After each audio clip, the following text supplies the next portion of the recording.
to another episode of The Advocate. Today, our guest is Professor Robert Schwartz from UNM Law School, and what we're going to talk about today are end-of-life healthcare decisions.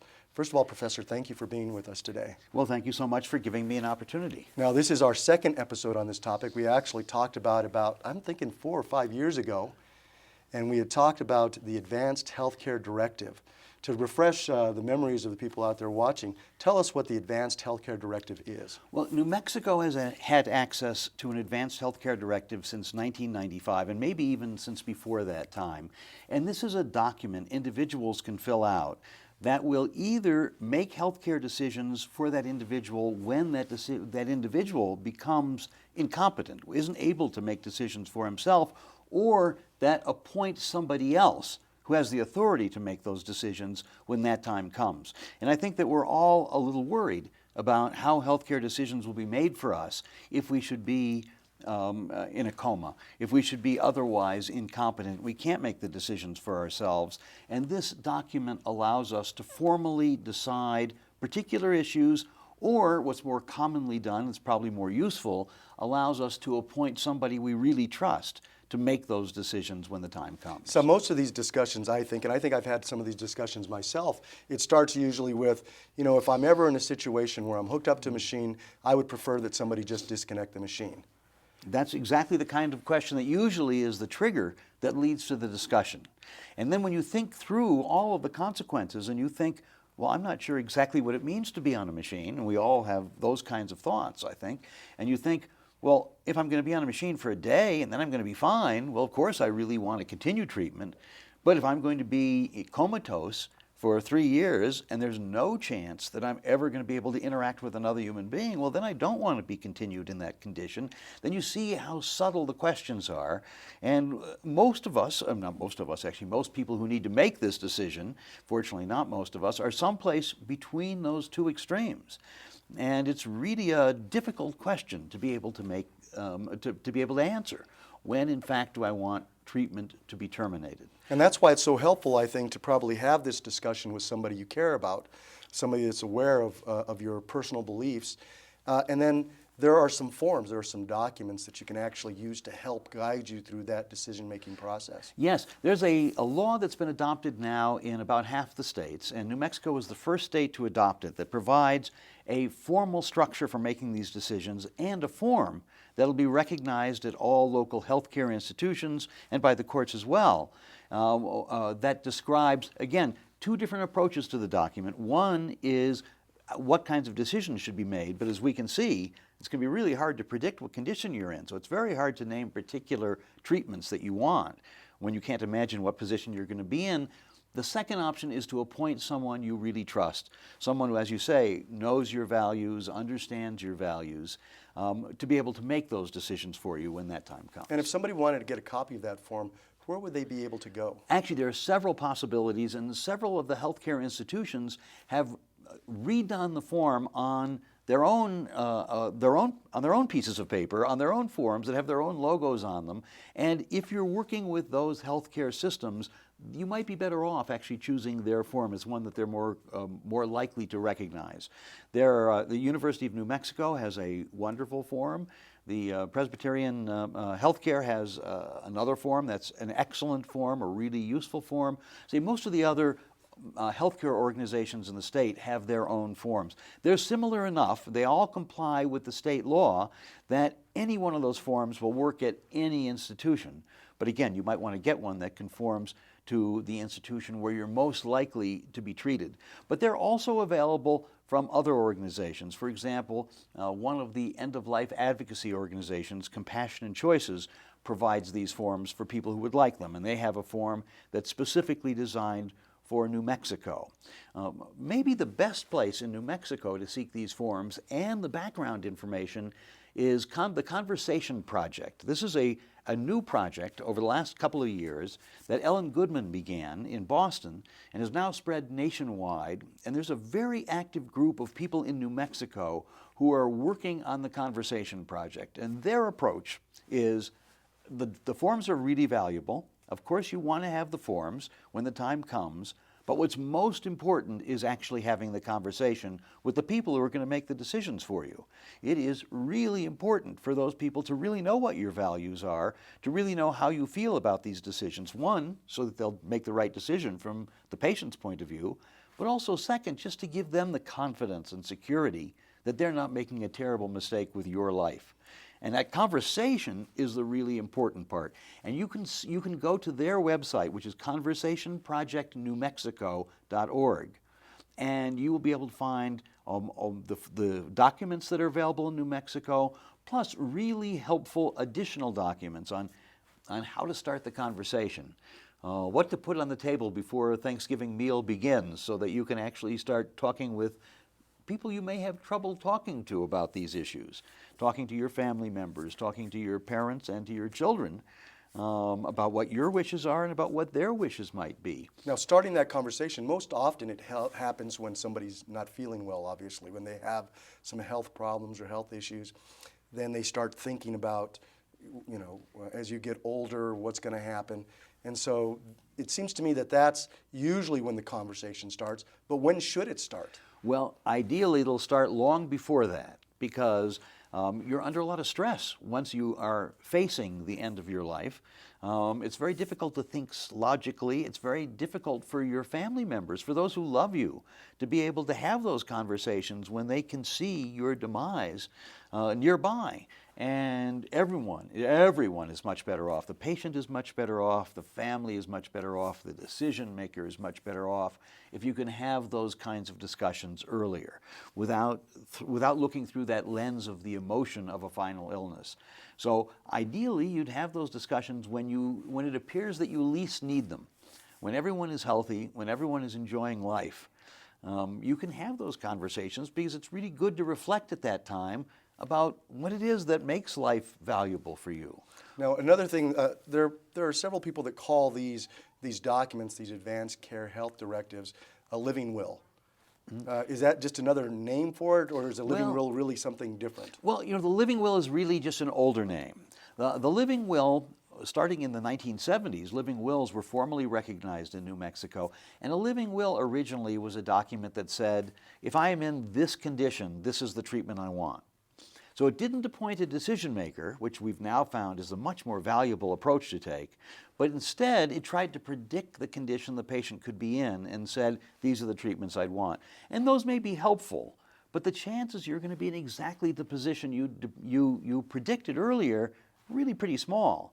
So the living will was then accompanied by a durable power of attorney for health care, which was the appointment of somebody else to make those health care decisions. And then finally, at the time of the Uniform Healthcare Decisions Act in New Mexico, that national law that was first adopted in New Mexico in 1995, they were combined into one document. That's the Advance Directive. So the Advance Directive was in part the living will, here's what I want under these circumstances, and in part the durable power, here's the person I want to be making these decisions for me when the time comes. Now, if I recall correctly in reviewing the Advance Directive, it asked a lot of very personal, very in-depth types of questions. Some of them may not even be healthcare related. They're just kind of trying to establish what your personal beliefs are. Well, there are different versions of the form. Okay. Some ask almost nothing. You just appoint somebody and you trust them. Some ask lots of other questions. And I think that what the experience has taught us over the last few decades is you want the form for formal legal purposes, but the most important thing are those really hard to answer questions. And not having the answers to them on a form, because it's very hard to answer any of those questions about what's most important to us about life in a sentence or two, or even 3 or 4, or even a few paragraphs. But it's important to have that discussion with the people who are going to be there when the decision is made. In part, the person you appoint as your decision maker, but you know that person's probably not going to be alone. You have other family members, you have other friends, you have other people who care about you who are going to be there at that time. And to the extent that you can talk about that with them, that's really valuable. That's really important. And so you do want to ask, you want to think about those personal questions. You want to think about what is it that makes life valuable to me? And there's a different answer to that for every person. Certainly. But I think for all of us, it involves relationships with other people. But what's important and what isn't, and how important pain is to us and how important religion and religious principles is to each one of us will vary an awful lot person to person. And that's the beauty of the Advance Directive, is it's designed to carry out the wishes of each individual. Okay, and so now let's talk a little bit about the legal components. What's required to make an advance care directive legal? Well, actually, New Mexico has just about the easiest law in the country to comply with. Again, I suggest you use the form because you want a healthcare provider to actually carry it out, and a recognized form is likely to do that. But technically, Provides a certain comfort level for the person that's carrying out the directive. it does. And of course, they're nervous about, they want to make the right decision too. And so if you bring in an envelope that has a few notes written on the outside and your signature, they may be reluctant to carry it out. Although technically it would be valid. In New Mexico, it has to be signed and dated. And those are the only requirements. So you can indicate what treatment you want, you can indicate who your decision maker is, and you need to sign and date it. But if in fact you meet those basic requirements, then in fact the document is a valid document. Now, it's not hard to do. It's not something that requires a lawyer. It's not something that requires a notary. In some states, it's much more complicated, and it's much more difficult, and it's much more bureaucratic, and it's much more legalistic. But that's not true in New Mexico. It's a people's document, and you can write one yourself.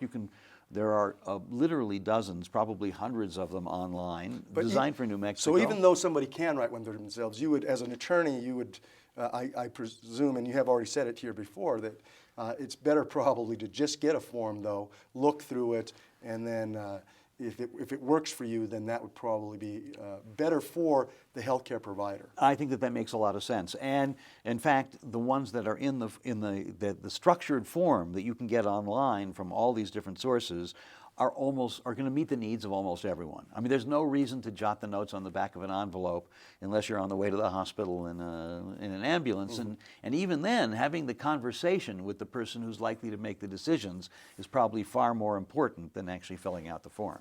Okay, and so let's talk about some other legal requirements. With regard to the Advanced Healthcare Directive, okay, the Advanced Healthcare Directive is approved. That process is approved in New Mexico. It is legal.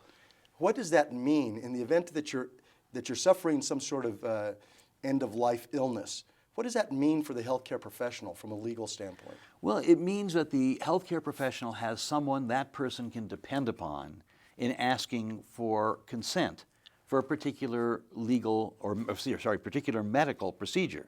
So somebody has to agree before the doctor can intervene and provide care to the patient. Somebody has to consent. Somebody has to say, I authorize you to do this. And by law in New Mexico, under the Uniform Healthcare Decisions Act, that person is the patient.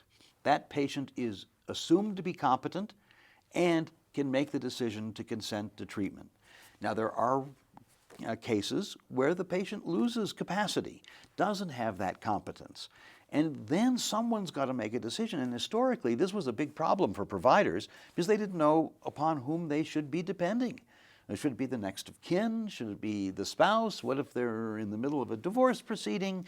How do you know upon who you can rely on to make a decision that'll be respected by that patient, will really reflect the values of that patient? And that's what gave rise to the Advance Directive. Now the patient can fill out the form, can appoint a decision maker, and if the patient has capacity, if the patient remains competent, except in very rare circumstances, that patient still gets to make the decision. It's always the patient who appreciates the autonomy, who understands that it's his life, who gets to make the decision. But when that person becomes incompetent, when there are two healthcare professionals who say that person is no longer competent, then that person appointed in the document gets all the rights to make those decisions that the patient had before. Okay, so now let's kind of turn the page slightly. Okay, most people are familiar with hospice care. Okay, how does hospice care work into this particular discussion? Well, hospice is another form of care. It's certainly grown because of its connection to the Medicare program. Someone on the hospice program and on Medicare has been determined to be terminally ill, likely to be within the last 6 months of life. But you know, the Uniform Healthcare Decision Act doesn't apply just at the end of life. It applies throughout life. So you may have periods of incapacity, for example, while you're under anesthesia, undergoing surgery, in the middle of your life, long before it's the end of life, when you don't expect it to be the end of your life, and it isn't going to be the end of your life. So all of these documents, the advanced directives being the primary ones we've spoken of, they would apply throughout life, but they apply with the same force to someone on hospice that they would to anyone else. That the hospice providers who are providing care, maybe in an institution, maybe at home, maybe in a clinic office, doctor's office, that they're bound by those advanced directives the same way any other provider would be at any other time. And we think of them as being especially important in advanced directive terms because, frankly, we're much more likely to be incapacitated, to lose our competence near the end of life. But it's not restricted to those cases. It actually applies in every case. Now, in the case of a hospice, hospice is well trained in providing care at the end of life. They're extraordinary, actually, at providing that care and providing palliative care. Hospice normally kicks in with, again, some very narrow exceptions when the patient has decided that curative treatment is not the patient's choice and that palliative treatment, that treatment to make the patient feel more comfortable and feel more satisfied with life, is more important.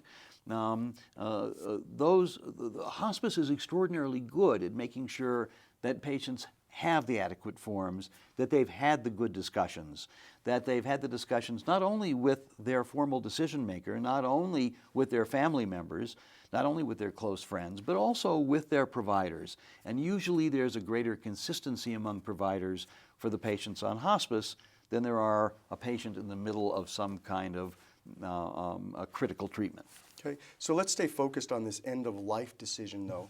So we have organizations or a process to assist individuals that are in that stage of their life to help them to transition to the end of their life, essentially.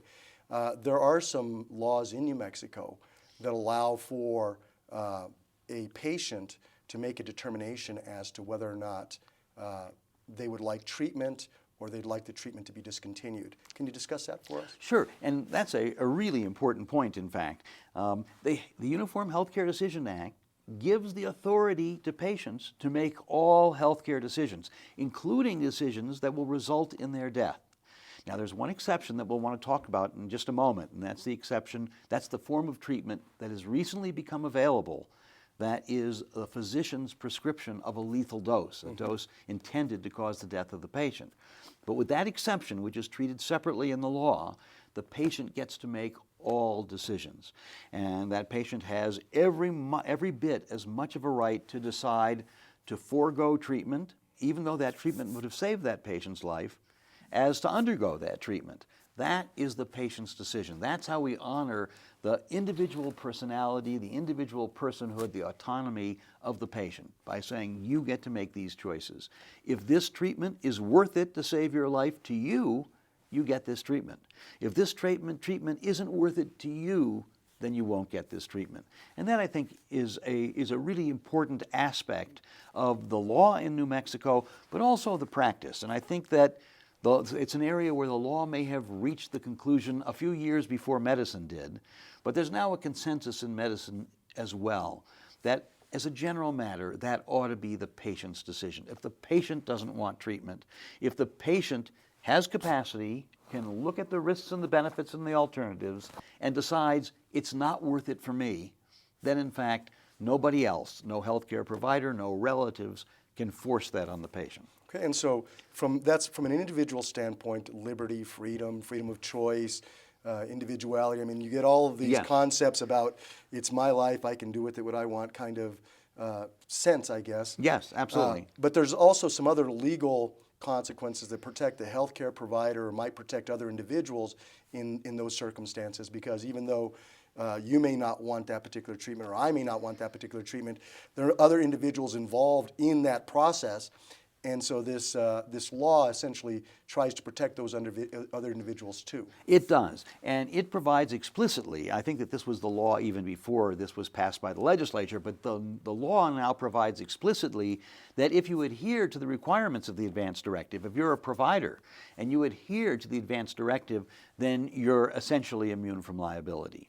That you can depend, at least for following that decision, that you can depend upon the person of the advance directive to make those health care decisions. And you're legally protected if you do. And that was really important to providers who sometimes were caught in the middle of these battles among families, sometimes still are caught in the middle of these battles among family members and others about what kind of treatment is appropriate for a patient who doesn't have capacity.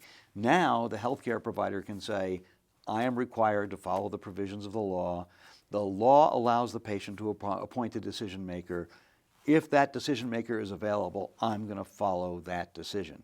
And I should also point out the law protects the providers if there isn't anyone appointed, because the law provides a standard list, basically by how close a relative it is, that the provider will look to in the absence of that advance directive. Kind of a probate list kind of priorities. Very similar. This person's the first person that gets to make the decision, second person, and so on. Yes, very, very similar. Not exactly the same, but very similar. Okay, so you had mentioned an exception. You said that the law allows for the patient to decide what type of care they want or don't want, whether that type of care is going to save their life or not save their life. They ultimately are the ones that get to make that choice. And there's one exception, and that one exception is, and it was decided recently by our New Mexico Supreme Court, it was a case of Morris versus Brandenburg, I believe. Yes, that's correct. And in that case, the Supreme Court essentially said that a physician cannot provide a substance that will end a person's life sooner. Yes, that's exactly right. And that Morris case has not changed the practice in New Mexico. It's solidified the practice, and it's made it impossible for some doctors to provide the kind of care that they believe is appropriate and the kind of care that some patients want, and that is aid in dying. And just for the record, I should point out that aid in dying is a very narrow process. It's the only kind of affirmative act leading to the death of a patient that's permitted any place in the U.S., and it is a practice where a physician will prescribe a lethal dose of medication to a competent, adult, terminally ill patient who then has the ability to choose to take that medication if that patient wants to sometime to end his life. So it's a very narrow kind of action. It's nothing, for example, like the euthanasia that is permitted now in some countries in Europe and, in fact, in Canada, or for that matter, in South America. The rest of the world allows much more physician intervention to treat the suffering of a patient than we do in the United States. But some states, some jurisdictions, do allow aid in dying. In New Mexico, there was an argument that our state, we didn't need a change in law, that our state and our Constitution automatically protected the right of patients to make those decisions. And the worry was, the question was, does it constitute assisting suicide for a provider to write that kind of prescription? That was the real legal question, because assisting suicide is a felony. It's a crime. It's a serious crime. And so obviously no physician is going to write a prescription if that physician would be charged for with a felony for doing so. And as a consequence, physicians around the state who thought that this was appropriate in some cases, not in many, but in some, aid in dying was appropriate, still didn't write the prescriptions because they were worried about the consequences under the assisting suicide statute. And so a physician, Dr. Morris, an oncologist in Albuquerque, and a couple of cancer patients brought an action in the district court in Bernalillo County, and they said, well, under the New Mexico Constitution, assisting suicide can't include this case where a competent adult terminally ill patient is making his own health care decision to end his life in the only way that may be available without to end his suffering. So I want to go over a couple of things, okay, because you used the phrase aid in dying. Yes. And then you've also used the phrase assisted suicide and then euthanasia. So we have three different phrases, and some people out there might actually think that they mean the same thing. From a legal standpoint, I suppose that they have different definitions. They do indeed. And while that's still a matter of debate in some states, I think it's been pretty clear in New Mexico that they do have very different meanings. Aid in dying, as I suggested, is a very limited medical process. Well defined, legal in Oregon for 20 years now, defined originally in the Oregon law, and practiced now there for, say, 20 years, 2,000 prescriptions written, about 2/3 of them taken. About a third of the case, the patients don't end up taking the prescription. They just keep that in the medicine cabinet in case things get miserable enough, and they never do. So that is a very narrow issue. That's very different from euthanasia, for example, which is one person's act that directly causes the death of another. That would be murder, basically, in every state. And no one is suggesting that should be legal in New Mexico or in Oregon or any place else in the United States. So it has nothing to do with euthanasia. Assisting suicide is the gray area. Historically, aid in dying has been thought as potentially assisting suicide. The argument on the other side is a very strong one, that this is really not suicide at all. That suicide is when somebody who is mentally ill basically decides to seek a permanent solution to a temporary problem. Mm-hmm. And that's the mental illness that causes a patient not to think rationally to lead to that conclusion. That's the case of the lovelorn 21-year-old who attempts suicide. Well, we don't want someone helping that person because we know they are in fact going to overcome that. And we know that treatment could be available to help them to overcome that, and that their life is going to change and the circumstances are going to change. But that's very different when you're dealing with someone who really is terminally ill, who really is going to die very, very likely within the next 6 months.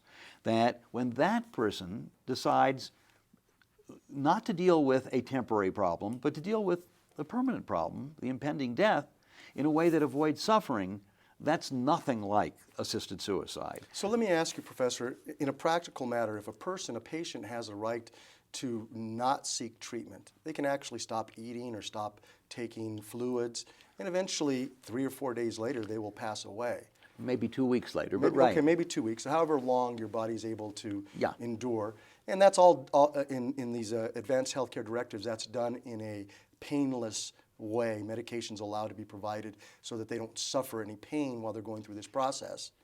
As a practical matter, an aid in dying situation where you've provided a medication that allows a person to make the choice to live or not, what are we talking in terms of time? I mean, well, what we're talking about is that difference between someone deciding that they're going to end their life today and someone deciding that they're going to put themselves and their family through a couple weeks of voluntary stopping of eating and drinking, for example, a terrible burden on everyone involved for that couple of weeks or however long it may take for that to actually take effect.